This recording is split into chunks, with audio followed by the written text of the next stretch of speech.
Greetings, Natalie. We're going to have your final critique of your project here. Personal experience with depression, as you titled it. And I would encourage you to keep thinking about the title for it. My first impressions looking at the imagery, predominantly grayscale, as you mentioned in your artist statement. It makes sense. Most people think, see, it's funny. I started in photography in the darkroom, and you learn black and white, so I find so much beauty in black and white photography. But you're right, most people kind of associate sort of a less enthusiasm in the monochromatic or achromatic imagery of black and white, and can more easily be associated with depression. So that makes some sense in selecting that. The image that jumps out at me with this, just as a photograph, is this first one up here on the left. That is a really nice photograph. I really like it. And I also think it really connects to what you're trying to communicate to us conceptually. And I think it's interesting, and I appreciate your artist statement, how personal and how you talk about your experience. And, not everyone suffers from depression and knows about it or is aware of it. And I think we're gaining more of a cultural awareness of it at this point. It's interesting. I've had a number of students in the past year alone come out to me and tell me about their experience with depression, and there's no doubt in my mind the sincerity with which they're experiencing this. But it's interesting that I've been teaching for 20 years now, and I've never had this many people talk to me about it. And this spring in particular, and summer and fall to some degree. So I don't know if we're just awakening it or if this is just a blip and it'll go away, but I think it's a really important thing to keep in front of us and to be aware of, because we've got to, if we want a great country, a great culture, we have to make it accessible for everyone to increase the ideas and things that we can get from each other.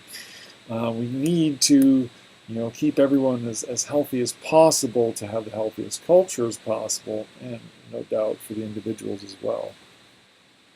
So I liked reading your experiences there about how you talk about people say, go outside, you feel better, blah, blah, blah. And you say that maybe there is some a little boost initially, but it's not a long-term answer.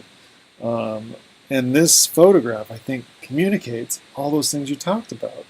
Well, not all those things, but that thing it illustrates so very well. And I appreciate that. And it jumps out to me. I like it. It's inside. I like that we have these blinds over it, so it partly obscures it. I like how you've abstracted the image. I'm just going to click on it and look at it. I keep on talking about the overall portfolio before I move in, but I really just need to look at this image. How you broke it up into this grid, how we have this sort of darkness, and the darkness over here, kind of being this metaphor for depression and the outside world. There are all these barriers, being the shades and the windows and the grid. It seems to me to communicate so much of what you've written down as your feelings. And this one image, if there's one image in this portfolio, this is it. I think it's a really, really, really nice photograph. It's a good job on that. Now, on the other, the irony of course, is that's in color, and the other ones are grayscale. And so the other ones don't jump out as much. They seem a bit more, in a sense, almost documentary. That's not necessarily bad or wrong. This one has a very emotional content to me, a very charged content to me. Maybe some of the other ones will have that when I get closer, particularly like this is dark and this is dark, and I know another student made a comment there, and I think I agree with it when we look at that.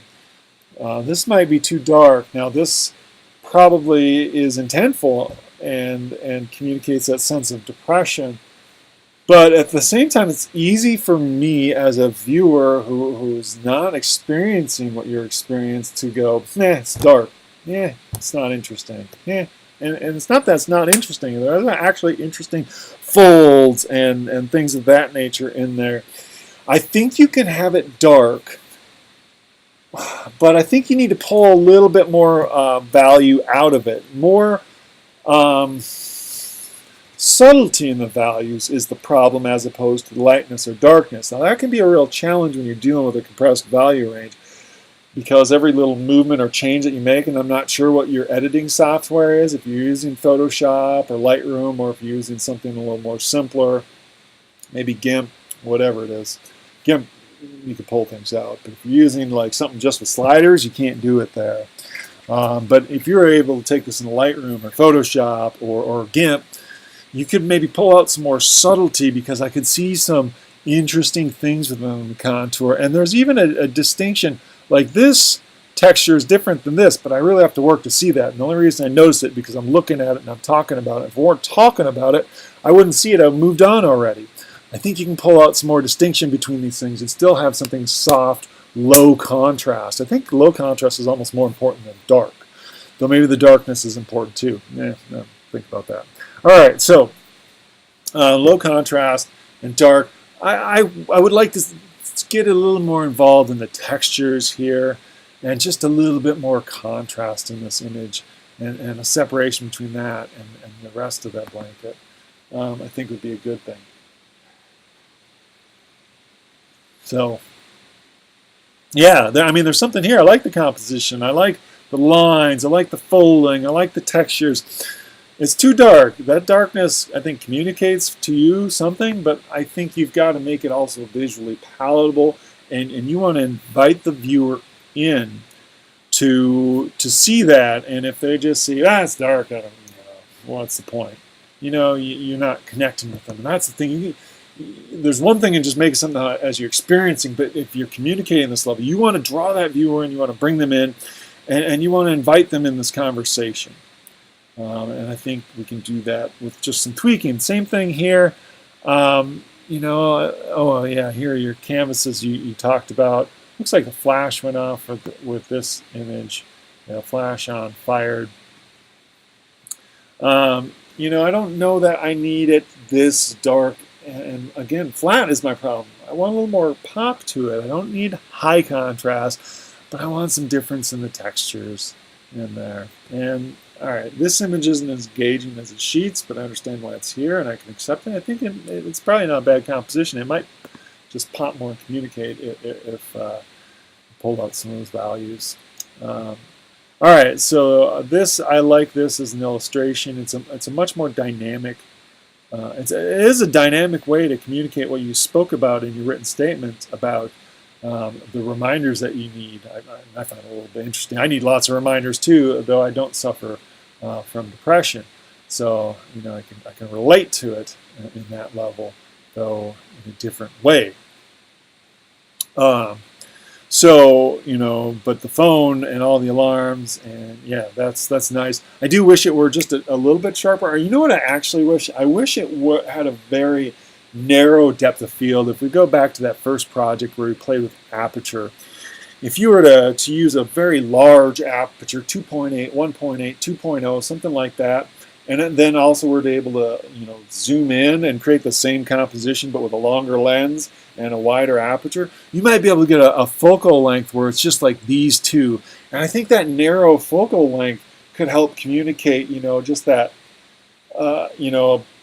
ability, or psychologically what could happen why you need these reminders, because the focus is not able to see that broader picture, or you need all these reminders. To me, that could become a metaphor. I don't know if that works for you, if what I'm saying makes sense. But the image isn't sharp either, so it needs, I think, intentional blur could be interesting to play with too, and do something similar I talked about with aperture. But yeah, a little bit sharper. But I like the composition. I like the object you're photographing, and even the contrast I think works. This light dark. See, that's important. That draws me in, and it makes me look at it. And where the other ones are just really low contrast and dark.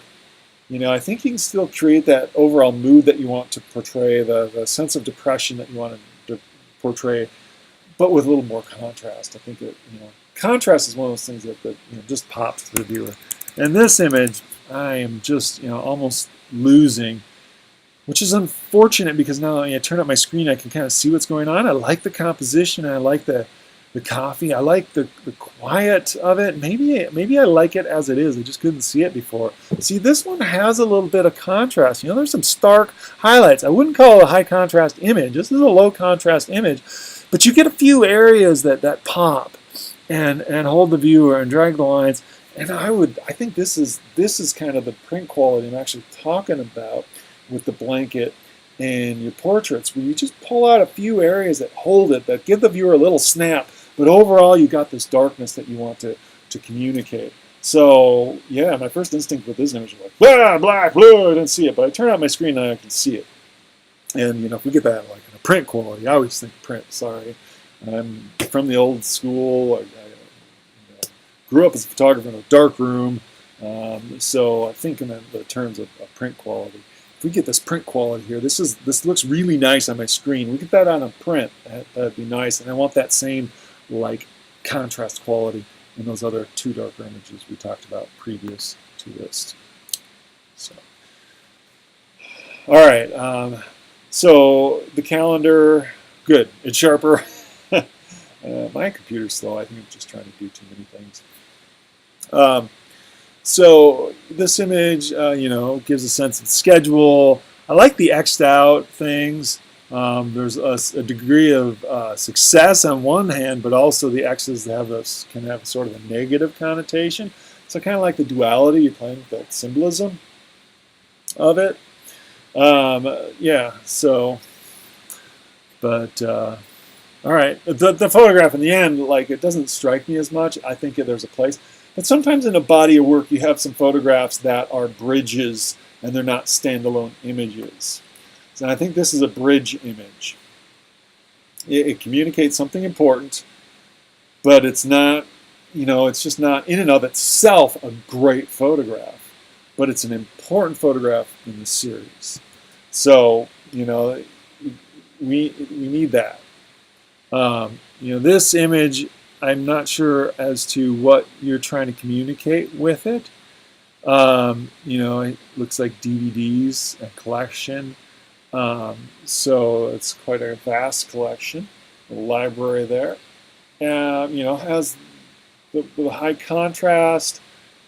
I'm trying to wonder why this one's so high contrast and doesn't have that darkness the other ones have. If that's communicating something about this as a hobby that helps you, I don't know. So it's an interesting, I don't know. Like, I don't find this as interesting as the coffee cup and the coffee maker. To me, that's the second best photograph you have here. The first best is the windows and the outside and the color in that. So I don't know what to do with this image. So I'm going to move on. All right, so we got, you know, some more. These are, I'm going to guess, sort of elements that you use to kind of help yourself. It almost feels like a advertisement of it. So, you know, I don't know how else to juxtapose these things. It might be more interesting. Like, I actually kind of like the composition. Don't get me wrong. And advertising photography is an important skill and thing. You know, so I kind of like the arrangement. What I really like about the composition is the stuff going on behind it, how it supports that and breaks up that frame.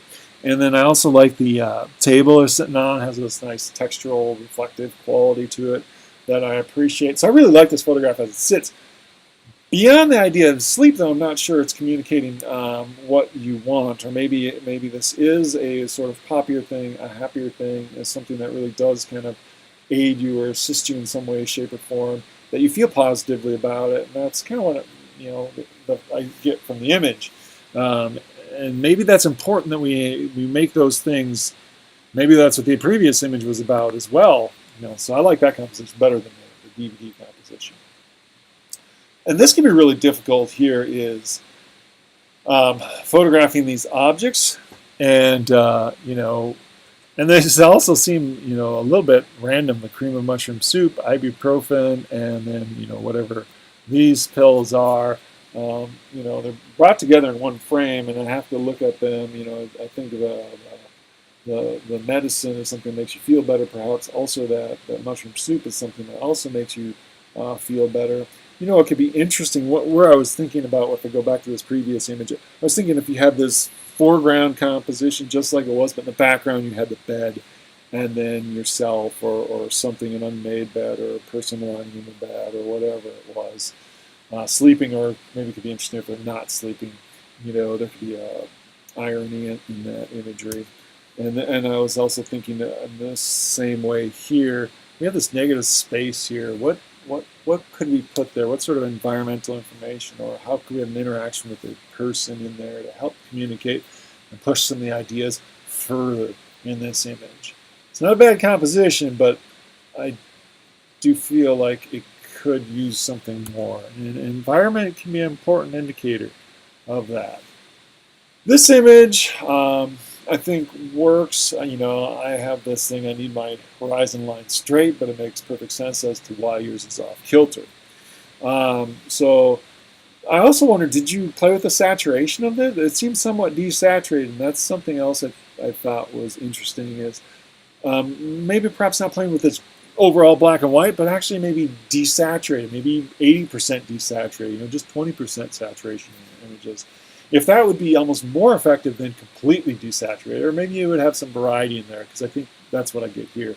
That first image we talked about, the window and the outside, fully saturated. This one seems less saturated. It seems like 60-70% saturated, fairly saturated. Or maybe you could have these degrees. And that was the other thing I was looking at, big picture, is how do we arrange these? Because I think you might need a little bit of rearrangement looking at this big picture. So, but before we get to talking about that big picture again, you know, I think this works. I almost want to maybe crop off a little bit on the right side. I don't like the black in the upper right hand corner. I find it almost too much. I want to crop it here. And then it forces a little more balance between this side and this side, you know, which I think is important. Just a small detail. But, okay, so, you know, the pill bottles, the coffee maker, the darkness is, you know, sort of returned in this image where it's kind of a departure from the previous three. So, you know, yeah. I do want to rearrange your presentation of these. The strongest photographs, this one and this one, the ones that are also strong potential, like these four are a little less, well, I don't know, the sleep one's nice composition. It's not that they're bad compositions. They just, I feel like they need to be broken up. You know, these two next to each other is almost too much. These two next to each other, too dark. You know, I mean, what if we stuck that one in here after the bed? You know, we window to bed to sleep, then to that, then to that, then to that, and then, you know, maybe the pills or this, or, you know, maybe starting off. You know, is there a narrative quality to this? And that's what I'm starting to think when I start reorganizing. I can either organize to create a narrative, or I can organize just for a sort of visual balance aesthetic. And that's, I think, more what I'm talking about. I don't want to create a narrative out of here, though. That's why I wonder if I'm looking at these, if there's a narrative quality to how you arrange them. You know, if this is what you see, and then you're out of bed, but you feel impressed, and you know, your alarms, things to do, got to get coffee, there's a schedule, things to do, you know, outside, and then, you know, maybe there's the nighttime regimen to medication, whatever it is, I don't know. But if you're trying to create a narrative, I don't think it's effective in that sense. And I don't think you are. So I just want to rearrange them for, you know, a visual balance in the overall work. So, you know, I think you've got some good images here in the end. I think you could push this, explore that, and keep manipulating the images and the arrangement of them. And I think you can find a stronger arrangement and a stronger impact for some of these images, in particular this one. I'll leave that one alone now.